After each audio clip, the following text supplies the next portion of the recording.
I'm sharing this post today, not only to find solace for myself, but also to prevent others from enduring the same hardships I have faced. My story is not just mine alone. It is a reflection of the countless women burdened by societal expectations, toxic relationships, and shattered dreams. It has been 2 decades since I got married and became a mother to 3 children, 2 sons and a daughter.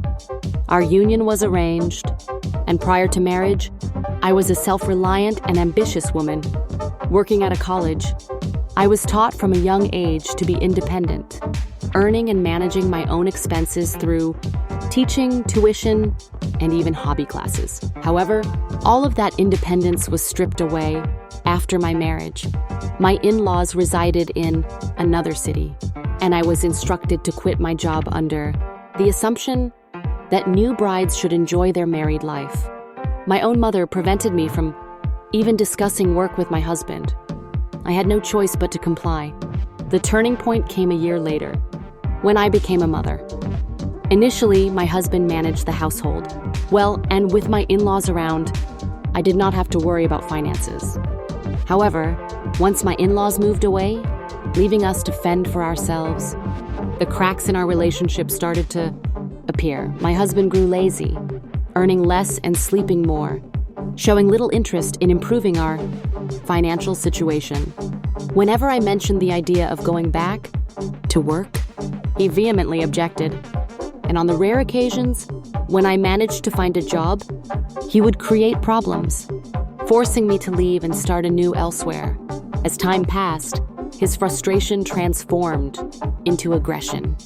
The verbal abuse, physical violence, and insults towards my parents became a part of my everyday life. He began projecting his failures onto me, and eventually onto our children. His controlling behavior found fault in everything I did, my decisions, my parenting, and even my visits to my parents. This constant cycle of arguments and hostility left me a mere shadow of the independent and vibrant woman I once was. I now suffer from mental health issues, battling diabetes, high blood pressure, and chronic stress. Today, we share the same roof and the same bed, yet we are strangers in every sense of the word. The tension in our home has become unbearable, and I find myself yearning for peace in his absence. Even our children, who have grown old enough to contemplate their own marriages, are starting to feel the impact of his anger. I implore all parents out there to consider this. Marriage is not merely a cause for celebration, but a lifelong commitment. Take into account your daughter's dreams, ambitions, and preferences before tying her life to someone else's. Do not let societal pressure dictate her happiness. Let her be free to fulfill her own potential and find a partner who truly supports and encourages her.